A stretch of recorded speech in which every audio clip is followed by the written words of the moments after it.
அருமையான கர்த்தருடைய பிள்ளைகளே, இந்த காலை வேளையில் இயேசு கிறிஸ்து உங்களையும் உங்கள் பிள்ளைகளையும் பார்த்து சொல்லுகிற வார்த்தை என்னவென்று கேட்டால், ஏசாயா தீர்க்கதரிசி இஸ்ரவேல் ஜனங்களை பார்த்து ஒரு வார்த்தை சொன்னார்.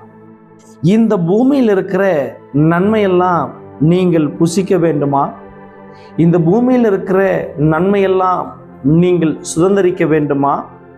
அப்போ நீங்கள் என்ன செய்ய வேண்டும்? இதுவரைக்கும் உங்களுக்கு நன்மை வராமல் இருந்திருக்கலாம், இதுவரைக்கும் பாக்கியங்கள் கிடைக்காமல் இருந்திருக்கலாம், இதுவரைக்கும் நீங்கள் எதிர்பார்த்திருக்கிறதெல்லாம் உங்களுக்கு தடையா இருந்திருக்கலாம். ஆனால் இப்ப இந்த வேத வசனம் என்ன தெரியுமா சொல்லுகிறது? அவருக்கு நீங்கள் செவி கொடுப்பீர்களானால், அவரிடத்தில் நீங்கள் மனம் திரும்புவீர்களானால், மனம் பொருந்துவீர்களானால் அவர் என்ன தெரியுமா செய்வாராம்?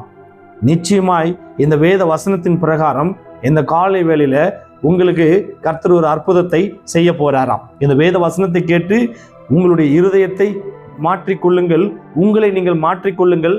நிச்சயமாய் உங்களுக்கு என்று வைத்திருக்கிற ஆசீர்வாதம் இறங்கி வரும். வாசித்து பாருங்கள். ஏசாயா தீர்க்கதரிசன புஸ்தகம் அதில் 1ஆம் அதிகாரம் அதில் 19வது வசனத்தை நாம் வாசித்து பார்க்கும் பொழுது, ஏசாயா தீர்க்கதரிசி எருசலேம் ஜனங்களுக்கு இந்த வார்த்தையை கொண்டு போனாராம். அந்த எருசலேம் ஜனங்களுக்கு கொண்டு போய் என்ன தெரியுமா சொன்னாராம்? நீங்கள் மனம் பொருந்தி செவி கொடுத்தால் தேசத்தின் நன்மையை புசிப்பீர்கள் அப்படிங்கிறார். என்ன அழகா சொல்லப்படுது பாருங்க. நீங்கள் மனம் பொருந்தி செவி கொடுத்தால் அவர் கூப்பிடுவாராம். அதிகாலையில் உங்களை வந்து சந்திப்பாராம். அவர் அதிகாலையில் உங்களை வந்து சந்திக்கும் பொழுது உங்களை கூப்பிட்டு உங்களுக்கு ஒரு வார்த்தை சொல்லுவாராம். அந்த வார்த்தையை நீங்கள் கேட்டு அந்த வார்த்தையின் பிரகாரம் நீங்கள் நடந்தால், அந்த வார்த்தையின் பிரகாரம் நீங்கள் செய்தால், இந்த தேசத்தில் அதை தான் நாங்கள் சொல்லப்பட்டிருக்குது, தேசத்தின் நன்மையை புசிப்பீர்கள், தேசத்தின் நன்மையை சுதந்திரித்துக் கொள்வீர்கள், தேசத்தின் நன்மையை பெற்றுக்கொள்வீர்கள், தேசத்தின் நன்மையில் வாழ்வீர்கள். அல்லேலூயா! எவ்வளவு அழகா இந்த காலை வேளையில அந்த தீர்க்கதரிசி எருசலேம் ஜனங்களுக்கு இந்த வார்த்தை கொண்டு போய் சொல்லும் பொழுது அந்த ஜனங்கள் மாற்றிக்கொண்டார்கள்.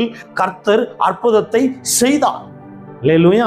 இதே வார்த்தையை யோசுவா சொல்லும் பொழுது, இன்னைக்கு உங்களை நீங்கள் பரிசுத்தம் பண்ணிக்கொள்ளுங்கள், நாளைக்கு உங்கள் பக்கத்தில் கர்த்தர் ஒரு பெரிய அற்புதத்தை செய்வார் என்று சொன்னார். அருமையான கர்த்தருடைய பிள்ளைகளே, இந்த காலை வேளையில என் இயேசு கிறிஸ்துவினுடைய அந்த புனித வார்த்தைக்கு நீங்கள் செவி கொடுப்பீர்களானால், நீங்கள் மனம் பொருந்துவீர்களானால், மனம் திரும்புவீர்களானால், மனம் மாறுவீர்களானால், உடைய இருதயத்தை மாற்றுவீர்களானால், உங்களை மாற்றுவீர்களானால், நிச்சயமாய் என் ஆண்டவருடைய கரத்திலிருந்து உங்களுக்கு நன்மையும் கிருபையும் இறங்கி வரும். இந்த தேசத்தில் உள்ள நன்மைகளை நீங்கள் நிச்சயமாய் சுதந்திரிப்பீர்கள்.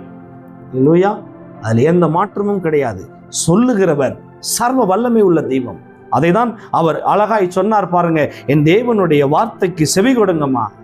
தேவனுடைய வார்த்தைக்கு நீங்கள் செவி கொடுத்தும் போது, நீங்கள் மனம் பொருந்தும் பொழுது, மனம் மாறும் பொழுது, என் தேவன் இந்த தேசத்துல நீ எதெல்லாம் சுதந்திரிக்கணுமோ, எதெல்லாம் வாங்கணுமோ, என்னத்துலாம் வாழணுமோ அதை அப்படியே நான் செய்யறேன்னு சொல்றார். வீடு வேணுமா தரேன், ஆஸ்தி வேணுமா தரேன், நன்மை வேணுமா தரேன், என்ன உனக்கு வேணும்.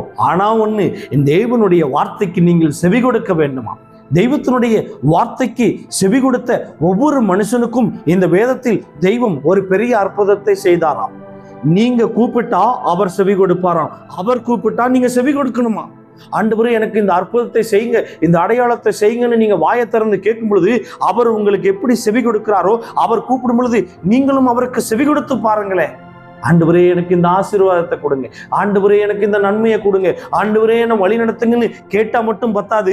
நீங்க கேட்கும் பொழுது அவர் எப்படி செவி கொடுக்கிறாரோ, நீங்க கேட்ட உடனே நீ இந்த வழியில நடந்து கொள், இதையெல்லாம் பண்ணு, இப்படியெல்லாம் செய்யி, இந்த இடத்துக்கு போ, இதை பண்ணு, இப்படி ஜெபம் பண்ணு, இப்படி ஆராதனை பண்ணு, இப்படி நோக்கி பாருன்னு அவர் கூப்பிட்டு சொல்லுகிறத நீங்க கேட்கணும்.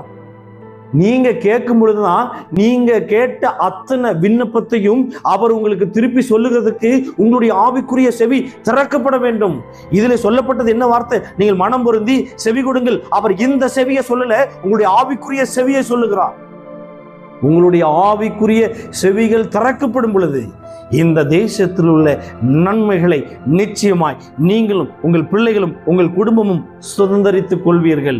நிச்சயமாய் சுதந்தரிப்பீர்கள். அதுல எந்த மாற்றமும் இல்லை. ஒன்னே ஒண்ணுதான், எப்படி என் தேவ பிதாவின் சத்தத்திற்கு செவி கொடுத்தாரோ அதே போல நீங்களும் அவருடைய சத்தத்திற்கு செவி கொடுப்பீர்களானால் நிச்சயமா என் தேவன் எப்படி இந்த பூமியில அற்புதத்தை பெற்று அடையாளத்தை செய்து நன்மையை செய்து கடந்து போனாரோ அதே போல அத்தனை அடையாளமும் அத்தனை அற்புதமும் உங்களுக்கும் இறங்கி வரும். அதில் எந்த மாற்றமும் இல்லை. ஒன்னே ஒண்ணுதான், அவருடைய வார்த்தைக்கு உங்களுடைய ஆவிக்குரிய காது, உங்களுடைய ஆவிக்குரிய செவி திறக்கப்படணுமா? நிச்சயமாய் திறக்கப்படும் பொழுது உங்களுக்கு ஆசீர்வாதமும் திறக்கப்படும், நன்மையும் திறக்கப்படும். அண்ட சராசரத்தையும் உருவாக்கின சர்வ வல்லமையுள்ள தெய்வத்தினிடத்திலிருந்து மகிமை இறங்கி வரும். அதில் எந்த மாற்றமும் இல்லை.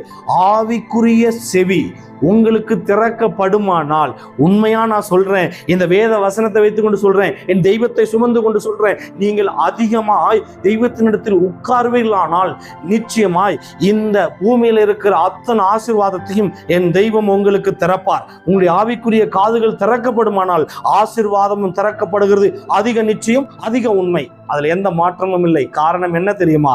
என் தேவன் உயிரோடு இருக்கிறார். அதைதான் யோபு அழகாய் சொன்னார்.